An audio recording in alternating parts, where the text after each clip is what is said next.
విశ్వాస పునాది మీద ఆధారపడి ఉంటుంది. మనం దేవుని యందు విశ్వాసం ఉంచి ఉన్నాము. ఆయన తప్పక కరుణిస్తాడని, ఆయన తప్పక దీవిస్తాడని బలమైనటువంటి విశ్వాసంతో మనం ఉన్నాం. ఆయన 100% మన పట్ల కార్యము జరిగించును గాక. అలా గురించి విశాఖపట్నం ఎట్లా జరిగింది, విశాఖపట్నం కూడా దేవుడు బలమైన సేవలు జరిగించారు. విశాఖపట్నం అందరికీ కూడా ప్రార్థన చేసి, విశాఖపట్నం చాలా మంది ఒరిస్సా నుంచి కూడా వస్తా ఉన్నారు. మన ప్రార్థన శక్తి లోకమంతా వెళ్ళిపోతాం. అలా చెప్పండి. మళ్ళీ విశాఖపట్నం నుంచి మళ్ళీ కాకినాడ జరిగింది. కాకినాడలో 2 ఆరాధనలు దేవుడు ఆశీర్వాదకరంగా జరిగించి ఉన్నారు. 2 ఆరాధనలు కూడా ఆశీర్వాదకరంగా ప్రభు జరిగించారు. మళ్ళీ అక్కడి నుంచి రావులపాలెం శనివారం, ప్రతి నెల 2వ శనివారము రావులపాలెంలో ప్రారంభం చేస్తా ఉన్నాం. మీటింగ్ ఏర్పాటు చేస్తుంటే దేవుని కార్యములు మనం ఎక్కడికి వెళ్ళి ఏ స్థలంలో అడుగు పెట్టి ప్రార్థించినా దేవుడు అక్కడ మనకి సమాధానం అనుగ్రహిస్తా ఉన్నాడు. పరిశుద్ధాత్ముడు మనతో రావడం వలన ఈ కార్యాలు జరుగుతూ ఉన్నాయి. రావులపాలెం ప్రజలకు కూడా శుభవార్త ప్రకటించి అలా సికింద్రాబాద్ వెళ్ళాను. అలా నిన్నంతా టీవీ స్టేషన్లో మీ అందరి కొరకు వాగ్దానాలు ప్రకటిస్తూ, స్పాన్సర్ చేసిన వారి నుంచి ప్రార్థన చేస్తూ మళ్ళీ సాయంకాలం బయలుదేరి మీ దగ్గరికి వచ్చాను. నా శరీరము, నా బలము, నా యవ్వన జీవితం అంతా దేవుని కొరకు నేను ఖర్చు చేస్తా ఉన్నాను. నాకు పరలోకములో ఫలమాధికము కాబోతావు. దేవునికి మహిమ కలుగును గాక. ఇంకో శుభవార్త ఏంటంటే, మనం తొందరలో ఇతర రాష్ట్రాల్లో కూడా సేవ ప్రారంభించబోతూ ఉన్నాం. ఇజ్రాయేల్ దేశంలో కూడా తైలాభిషేక ప్రార్థన ప్రారంభించబోతున్నాం. దుబాయ్లో ప్రారంభించబోతున్నాం. సౌదీలో, అబుదాబి, అన్ని దేశాలు తిరగబోతా ఉన్నాం. ప్రతి చోట దేవుని సాక్షిగా ఉండబోతా ఉన్నాం. ప్రతి చోట నీ సాక్షిగా ప్రభువా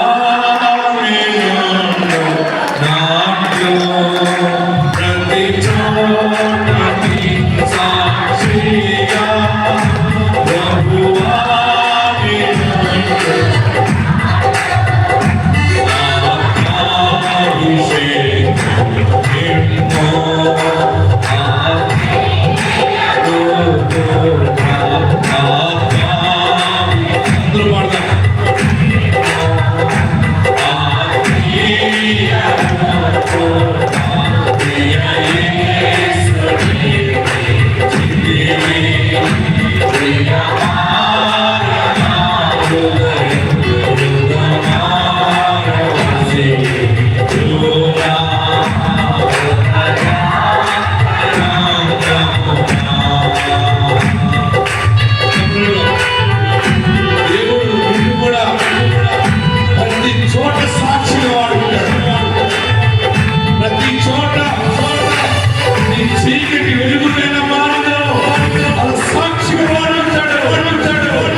మీతో ఉంటా, మీ కొరకు ప్రార్థిస్తా. మీలో కొందరు కూడా నాతో రాబోతా ఉన్నారు. మనం అందరం సొంత ఫ్లైట్ వేసుకుని వెళ్ళాలి. సువార్త. మీకు పాస్పోర్ట్లు ఉన్నాయా? ఎంతమంది ఉన్నాయి పాస్పోర్ట్లు చేయించుకోండి. పుట్టుగా ఎక్కితే రానివారు ఎవరు. ఓకే, మీరందరూ బాగుపడిపోవాలి. మీకు మంచి గృహాలు ఉండాలి. మీ కుటుంబంలో నీ భర్త, నీవు అందరూ రక్షించబడాలి. నీ పిల్లలు బంగారు భవిష్యత్తులో స్థిరపడాలి. అప్పుడు నువ్వు దేవుని సాక్షిగా లోకం అంతా తిరిగి దేవుడు తలగా చేస్తాడని తోకగా చేయడని నీవు సాక్ష్యమివ్వ. ఆమేన్. మరి కొన్ని సాక్ష్యాలు చూద్దాం. సికింద్రాబాద్లో 17 సంవత్సరాలకి దేవుడు గర్భఫలం ఇచ్చాడని సికింద్రాబాద్ నేను ఆరాధనకు వచ్చి సాక్షి చెప్పాను. ఈ సాక్షి ఉందాం. దేవుని నామానికి వందనాలు. అయ్యగారికి నా వందనాలు. నా పేరు శివరంజని, నా భర్త పేరు శ్రీనివాసరావు. మాకు వివాహం అయ్యి 17 సంవత్సరాలైనా పిల్లలు పుట్టలేదు. మేము ఎన్నో హాస్పిటల్ తిరిగాము, ఎక్కడ మాకు ప్రాబ్లం ఇదని చెప్పలేదు. కానీ మేము దేవుని మందిరానికి వెళ్ళే వాళ్ళమే. మాకు మా అమ్మమ్మ ద్వారా మేము ఫలానా దగ్గర ప్రార్థనా శక్తి అవుతుంది, అక్కడికి వెళ్ళండి, తప్పనిసరిగా పిల్లలు పుడతారు అని చెప్పారు మాకు. మేము అడ్రస్ తెలుసుకొని ఇక్కడికి వచ్చాము. 8 నెలలు వచ్చాము. తర్వాత అయ్యగారు ఎప్పుడు వచ్చినా సరే మీరు కుమారుని ఎత్తుకొని వస్తారు, వెళ్ళండి, మీరు గొప్ప సాక్ష్యం చెప్తారు, వెళ్ళండి అని చెప్పేవాళ్ళు. అయ్యగారు చెప్పిన విధంగా అదే నెలలో మేము కన్సీవ్ అయ్యాను. ఇప్పుడు కుమారుని తీసుకొని వచ్చి సాక్ష్యం చెప్తున్నాం మీ అందరికీ. ఈ చిన్న సాక్ష్యం దేవుడు దీవించుకుంటాక. సాక్ష్యం గట్టిగా చెప్పడం ఇది మామూలు దారిగా ఏంటిది? ఎంత ప్రార్థన చేయాలి, ఆ ప్రార్థన దేవునికి ఇష్టమై ఉండాలి. ఆయన మనసు మార్చుకుని వెంటనే అక్కడ కార్యం జరిగించాలి. ఇంత పెద్ద ప్రాసెస్ జరగాలంటే ప్రార్థన వెళ్ళే స్థలము మనుషుల దగ్గర దేవుని ఆత్మ బలంగా ఉంది. మన ప్రార్థన దేవుని సన్నిధికి వెళ్తుంది. ఇక వాడు చాలా మంది బిడ్డలు ఎత్తుకుని వస్తున్నారు. ఆరాధన అయిన తర్వాత కొంతమందికి సమయం ఇస్తున్నారు, వారు అపాయింట్మెంట్ తీసుకుంటున్నారు. నాకు ఎంతగా ఉంటుందంటే మీ అందరికీ కొంత సమయం ఇచ్చి మాట్లాడాలనే ఉంది. అది కొంతమందికి ఇవ్వడానికి ప్రయత్నం చేస్తున్నాను. సికింద్రాబాద్లో ఆరాధన అయిన తర్వాత 1 వారం 2 వారాల ముందు అపాయింట్మెంట్ తీసుకున్న వాళ్ళకి ఉచితంగానే, ఫీజు అయ్యే ఉండవు. వారు వచ్చి కొన్ని కష్ట సుఖాలు చెప్పుకోవడానికి ఉంటే వారికి టైం ఇస్తున్నాను. ఒక 15-20 మందికి ఫ్యామిలీకి ఇస్తుంటే ఒక 50-60 మంది వచ్చి ప్రార్థన అవసరాలు చెప్పుకుని వ్యక్తిగతంగా ప్రార్థన చేయించుకుని వెళ్తూ ఉన్నాను. నేను మొన్న ఆదివారం కొందరికి ప్రార్థన చేసినప్పుడు మీరు ఎలా వచ్చారు ఏంటంటే, అయ్యా నేను 2 మాటలు చెప్పవచ్చా దైవజనుడా చెప్పమాట. పాస్టర్ గారు, నా భర్త ఫలానా ఉద్యోగం చేస్తున్నాడు, కొన్ని ఇబ్బందులు ఉన్నాయి, పిల్లలు ఉన్నారు, అయితే మాది సైదాబాద్ దగ్గర చెప్పారు. నేను ప్రార్థిస్తున్నాను ప్రభువా, మా కష్టాలు పోవటానికి, మమ్మల్ని ఆదరించడానికి ఇంతమంది సేవకులు కనబడుతున్నారు. ఏ దైవజనుడి దగ్గరికి వెళ్ళాలి బాబు, ఎవరి దగ్గరికి వెళ్ళి నేను ప్రార్థన చేయించుకో అంటే నేను ఆదరించబడతాను, దీవించబడతానని అలా వరుసలు ప్రార్థన చేస్తుంటే దేవుడు ఆమెకు దర్శనం ఇచ్చి, ఇదిగో ఇసాక్ పాస్టర్ ఉన్నాడు కదా, వెళ్ళి ప్రార్థన చేయించుకో. అసలు వాళ్ళు ఎవరో మనకు తెలియదు. మరొక సహోదరు అంది, నేను అడుగుతున్నాను, నాకు మంచి సహవాసం కావాలి, మంచి దైవజనుడు కావాలి బాబు, ఎక్కడున్నాడు, ఎక్కడికి వెళ్ళి మేము ప్రార్థన చేసుకోవాలని అడుగుతుంటే ఆ టీవీలో వాక్యం వస్తుంది. వాక్యం వచ్చిన రోజు దేవుడు మాట్లాడంట. ఒక స్టేజ్ మీద ఇసాక్ పాస్టర్ గారు మాట్లాడుతుంటే కింద బంగారు పాదాలు కనపడి, ఇక్కడికి వెళ్ళాలమ్మా అన్నాడంట ఆయనతో. ఆమె వేరే ప్రాంతం, ఆమె వచ్చింది. ఈసీఎల్ నుంచి ఒక ఫ్యామిలీ వచ్చింది. వారు ప్రార్థన చేస్తుంటే కుమార్తె అమెజాన్ కంపెనీలో మేనేజర్గా చేస్తుంది. వారి ఇంట్లో కొన్ని అవసరతలు ప్రార్థన కావాల్సినప్పుడు ఆమె ప్రార్థన చేస్తామా, ఇదిగో Isaac pastor is a real man of God అని దేవుడు ఆమెకు బయలుపరిచినట్టు. ఆమె ప్రతి వారం వస్తుంది. నేను వస్తున్నాను కదా అనుకుంటున్నాను. ఆశ్చర్యం ఏంటంటే మన పరిచర్యలోకి వచ్చిన ఎవరు కూడా ఒట్టిగా రావట్లేదు. దేవుడే మిమ్మల్ని తోడుకుని వస్తా ఉన్నాడు. ఇది చివరి దినాల్లో దేవుడు మనకిచ్చిన అభిషేక పరిచర్య. చాలా మందితో దర్శనం మాట్లాడుతున్నాడు. దైవజనుడు మీరెవరో మాకు తెలియదు, మనం టీవీలో కూడా చూడలేదు. దేవుడు చూపించాడు నిజమైనటువంటి పరిచర్యని కనుగొన్నామని ప్రజలు తరలి వస్తారు. అందుకనే మన వెనకాల ఎవరు లేరు, మన ముందు ఎవరు లేరు. ఈ మోకాళ్ళ ప్రార్థనతో కడతని సేవ అన్నమాట. ఆమె ఆ తండ్రికి దేవుడు చెప్పాడు, నీకు మగబిడ్డనిస్తాను, ఇస్సాకు పేరు పెట్టాడు. ఆయన ఇచ్చిన వాగ్దానము దేవుడు మా కుటుంబంలో నెరవేర్చడం, అమ్మ గర్భం ధరించడం, నేను జన్మించడం, నాన్న అమ్మ ఇందులోనే ఈ వాక్యంలోనే మమ్మల్ని పెంచడం ద్వారా ఇంత పరిశుద్ధాత్మ శక్తి అభిషేకము నా మీదకి రావడం ద్వారా నేను మీ మధ్య ప్రార్థిస్తున్నాను, ప్రకటిస్తున్నాను. నేను ఒక మెసేంజర్గా, ఒక వర్తమానికుడిగా ఉంటున్నాను, కానీ కార్యం జరిగించేవాడు పరమ తండ్రి. ఆమె హల్లెలూయా చెప్తాం. ఆమె అంటది కదా, ఇలా దైవజనుడిగా చెప్పాడు, ఇది ఇలా బోధించారంటే ఈ రోజు నేను కుమారుని ఎత్తుకు వచ్చానంటే సో ప్రజలలో సత్యవాక్యాన్ని, ఆత్మ సంబంధమైన ప్రవచనాన్ని ప్రకటించే సేవకులు చాలా అవసరమైనది. ఈరోజు దేవుడు మీ పట్టణంలో కూడా, మీ ప్రాంతంలో కూడా గొప్ప ప్రవక్తలు లేవనెత్తిపోతా ఉన్నాడు. ఎందుకంటే ప్రభు త్వరగా వచ్చుచున్నాడు, ప్రభు త్వరగా వచ్చుచున్నాడు. ప్రతి మోకాలు అందును అన్నాడు ఆయన. ప్రతి ఇంటికి రక్షణ సమీపముగా ఉన్నది. రెండవ సాక్ష్యం చూద్దాం. జీవం గల దేవుని సన్నిధానంలో తాడిపల్లిగూడలో ఒక సహోదరికి ఒక సాక్షి చెప్పింది. 22 సంవత్సరాలకి గర్భఫలం వచ్చిందన్నమాట. ఎందుకంటే ముందు కుమారుడు పుట్టాడు, ఆ కుమారుడు పెద్దోడు అయ్యాడు. ఆ కొడుకుకి 22 సంవత్సరాలు వచ్చినాయి.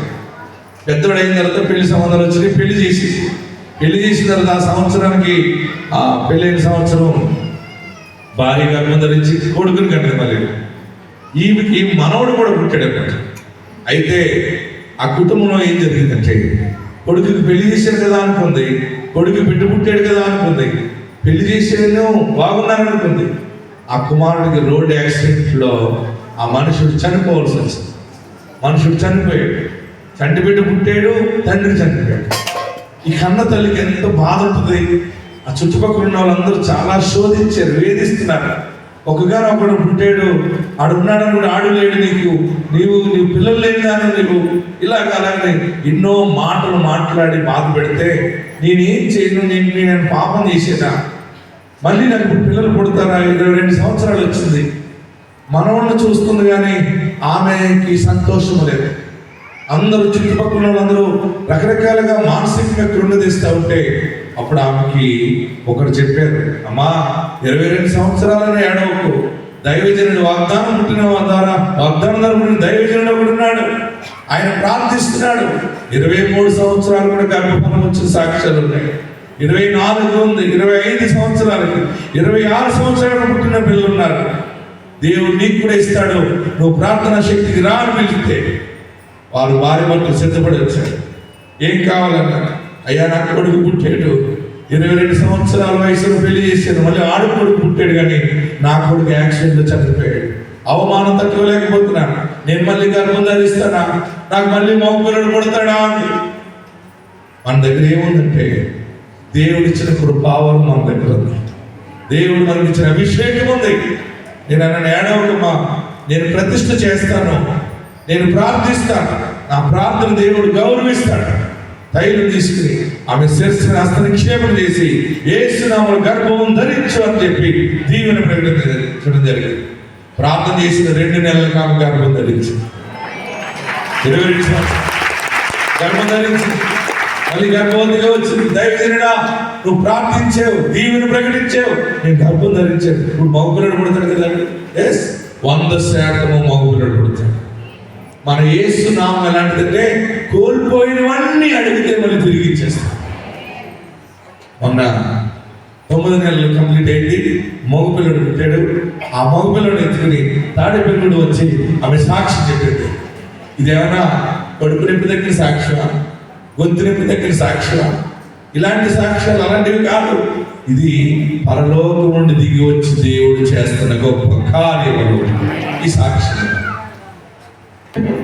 వారి భార్య సుజాత, వీరు పిప్పర, పశ్చిమ గోదావరి జిల్లా నుండి ఇక్కడ తాడేపల్లిగూడెం తైలాభిషేకానికి వచ్చారు. వీరికి వివాహం జరిగిన తర్వాత మొదట ఒక బాబు పుట్టాడు. బాబుకి 22 సంవత్సరాలు. ఆ బాబుకి కూడా వివాహం జరిగి తనకు మళ్ళీ ఒక కుమారుడు పుట్టాడు. పుట్టిన తర్వాత వారి కుమారుడు రోడ్ యాక్సిడెంట్లో చనిపోవడం జరిగింది. చనిపోయిన తర్వాత వారి కుటుంబంలో ఎన్నో సమస్యలు, వారి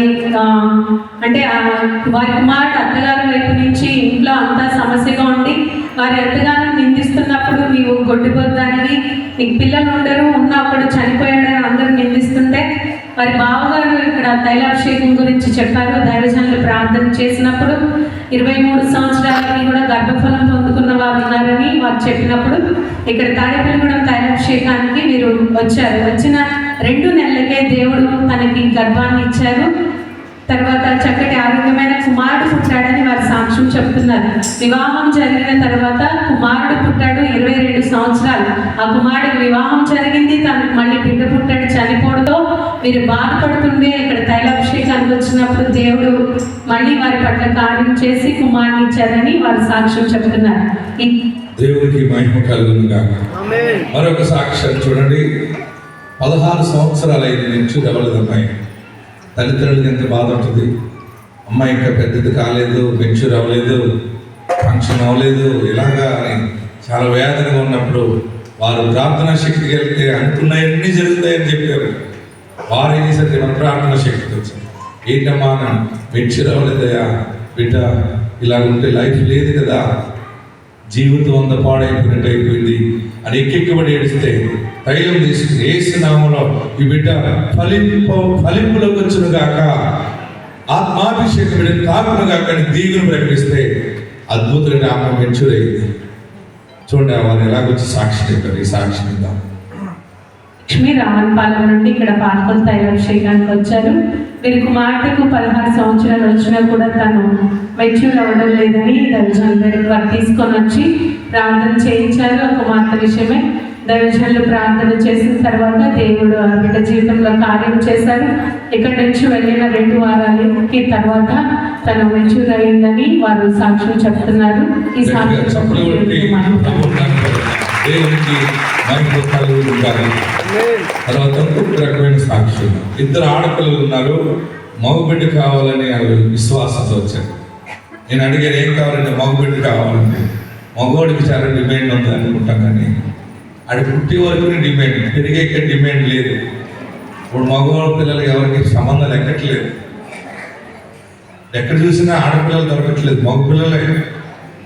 వీళ్ళగా ఈ సాక్ష్యం ఈ శాఖయ్య గారికి వందనాలండి.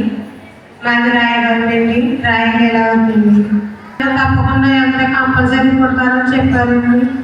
అలాగే నేను ప్రార్థనకు వచ్చానండి. ఈ శాఖయ్య గారు చెప్పానండి, నాకు మొక్కపిల్లడు కావాలని చెప్పానండి. మీకు మొక్కపిల్లడు కొడతారని చెప్పారండి. నేను ఆ ప్రార్థన వల్ల ఎంతో నేను మాట్లాడుచుండగానే నాకు ఆయన సాక్షిగా నిలబడించారండి. నాకు మొక్కపిల్లడు పుట్టి 2 నెలలైంది. ఇప్పుడు మా 2 బిడ్డలకి చేతులపై గట్టిగా చెప్పడం ఆశించిన ప్రతి కార్యం దేవుడు కృపావరాలు ఇచ్చాడు కనుక ప్రార్థిస్తున్నాను. మీరు ఏ విషయంలో బాధపడకండి, నేనున్నా ప్రార్థించటానికి, పొందుకోవడానికి మీరున్నారు, ఇవ్వటానికి మహానుభావుడు పైన ఉన్నాడు.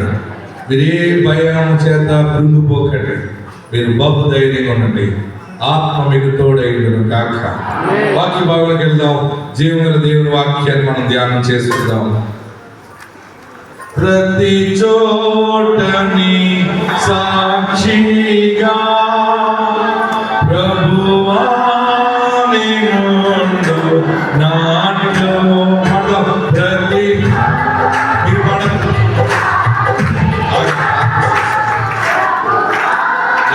మీరు పాడితే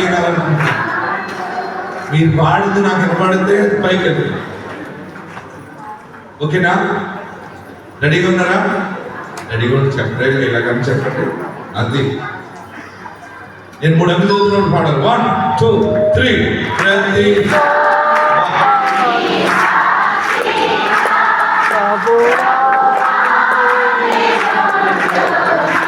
ఎంగాలో గట్టిగా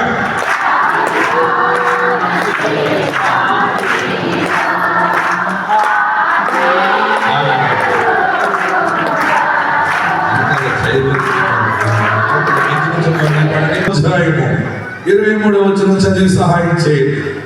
బైబిల్ ఎంతమంది దగ్గర ఉన్నాయి? పైకి ఎత్తి చూపించండి. బైబిల్ ఉన్నవారు చూపుగలరా? అందరం దించి ద్వితీయోపదేశకాండం 5వ పుస్తకం. నేను 3 అంకెలు చదువుతాను, అందరూ చదవాలి. స్టడీ 1, 2, 3. నఫ్తాలీని గూర్చి ఇట్లా నేను కటాక్షము చేత తృప్తి పొందిన నఫ్తాలి, యెహోవా దీవెన చేత నింపబడిన నఫ్తాలి, పశ్చిమ దక్షిణ దిక్కులను స్వాధీనపరచుకొనుము. నాతో ఈ మాట చెప్పాలి మీరందరూ కూడా. నఫ్తాలిని గురించి ఇట్లా నేను గట్టిగా కటాక్షము చేత తృప్తి పొందిన నఫ్తాలి, యెహోవా దీవెన చేత నింపబడిన నఫ్తాలి, పశ్చిమ దక్షిణ దిక్కులను స్వాధీనపరచుకొనుము. పశ్చిమ దక్షిణ దిశలను స్వాధీనపరచుకొనుము. దేవుడి దినాన్ని బలమైనటువంటి వాగ్దాన ప్రవచన మాటను దేవుడు మీకు ఇస్తా ఉన్నాడు.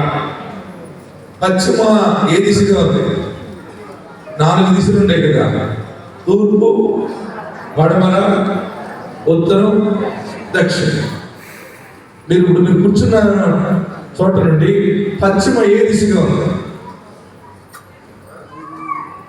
ఇది దిశలు తెలియక దిశలు తెలిసి ఎక్కడికి పోతామండి, ఆ దిశకే పోతుంది కదా అన్నట్టు. తూర్పు, ఓకే, తూర్పు, పడమర, పశ్చిమ, ఉత్తరం, ఓకేనా, దక్షిణం. ఈరోజు మీ ఇంటికి వెళ్ళాక ఎక్కడ మీకు ఏమైనా ఇబ్బంది ఉంటే ఆశీర్వాదం ఎక్కడి నుంచి మీరు తీసుకుని వెళ్ళండి. దేవుని సేవకుడిగా నా నుండి దేవుడు ప్రకటిస్తున్నాడు, మీరు 2 దిశలలో భూమిని స్వాధీనపరచుకుంటారు. 2 దిశలలో ఆశీర్వాదం మీ వరకు దాగి ఉంది. అది ఏ దిశగా ఉందో కూడా చెప్తున్నాడు చూడండి. పశ్చిమ దక్షిణ దిక్కులను స్వాధీనపరచుకోవడం. ఇదేంటో అనేది, ఎలాంటిది అనేది వాక్యం వింటే మీకు అర్థమవుతుంది. ఎవరి నఫ్తాలి? వాక్యంలోకి వెళ్దాం. పరిశుద్ధ గ్రంథం మనం చూస్తూ ఉంటుంటే నఫ్తాలి ఎవరంటే యాకోబు యొక్క 6వ కుమారుడు. ఎవరి కుమారుడు? యాకోబు యొక్క 6వ కుమారుడు నఫ్తాలి. చూడండి ఎంత చక్కగా చెప్తున్నాడంటే, జీవముల దేవుని సన్నిధానంలో నఫ్తాలి అనే మాటకు అర్థం ఏంటంటే పోరాడి గెలుచుట. ఇది పోరాడి గెలుచుట, గెలిచినవాడు. పోరాటములో భయపడి వెళ్ళిపోయిన వాడు కాదు. పోరాటము చివరికి గొప్ప అంతిమ విజయానికి దారితీస్తుంది. దీనిరా నఫ్తాలి విషయంలో రాహేలు చాలా ప్రేమగా చూసేది. బిల్వా కుమారుడైన నఫ్తాలి, రాహేలు అక్కడ ఉన్నటువంటి పరిస్థితులను బట్టి, కొన్ని అనుభవాలను బట్టి రాహేలు పేరు పెట్టింది. 30వ అధ్యాయము జీవముల దేవుని సన్నిధానం 30వ అధ్యాయం 8వ వచనం చూస్తే మనకు అక్కడ కనపడుతుందా? చదవండి.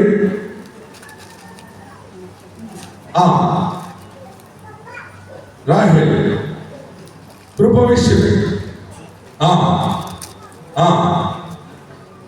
నఫ్తాలి, ఆమేన్. గట్టిగా హల్లెలూయా. ఎవరితో పోరాటం? జీవితంలో ఎన్నో పోరాటాలు ఉంటాయి, కానీ ఈరోజు మీకు శుభవార్త, ప్రతిదీ ఆత్మ సంబంధంగా మీకు ఎప్పటికప్పుడు ఆ అర్థాన్ని పరిశుద్ధాత్ముడు బయటపరుస్తున్నాడు. మీకు నాకు ఏంటంటే, మనం ఇంతవరకు ఎన్నో పోరాటాల్లో ప్రయాణం చేస్తున్నాం కదా. నీ పోరాటము విజయానికి దారి తీస్తుంది. నీ పోరాటము విజయానికి దారి తీసిందే. నీ పోరాటానికి దేవుడు గొప్ప విజయాన్ని ప్రకటించాడు. అది కోర్టు కేసో, లేకపోతే ఏదైనా బంధకమో, ఆస్తి తగాదాలో, ఏదైనా దేవుడు నీ పక్షముగా జయము ప్రకటిస్తున్నాడు.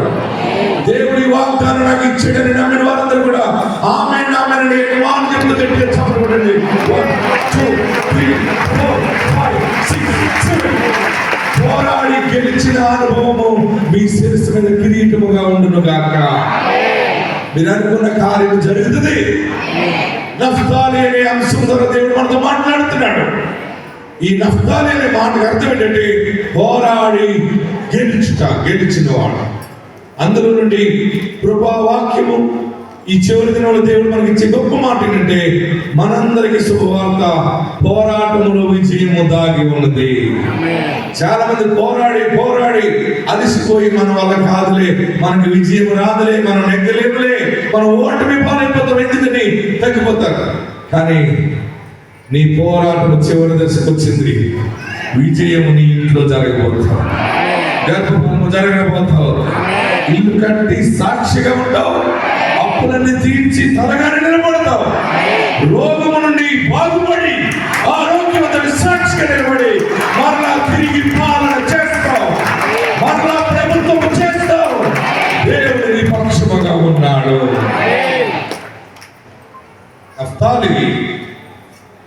నఫ్తాలికి 4 కుమారులు పుట్టారు. ఎంతమంది కుమారులు పుట్టారు? 4 కుమారులు కూడా 4 పెళ్లిళ్ళు చేసుకుంటారు. పిల్లలు అసలు వారు బహు పెద్ద సంతానం అయిపోయారు అనమాట. నఫ్తాలికి దేవుడు సంతాన భాగ్యం ఇచ్చే నఫ్తాలి దేవుని భయం ఉన్నవాడు. బాగా గమనించండి. నఫ్తాలి యాకోబు యొక్క ప్రార్థనా జీవితాన్ని ఎన్నో సమయాలు అనుసరించినట్టు చరిత్ర చెప్తా ఉంది. రాహేలు కూడా నఫ్తాలికి దేవుని ప్రేమ గురించి బోధిస్తా ఉంటాయి.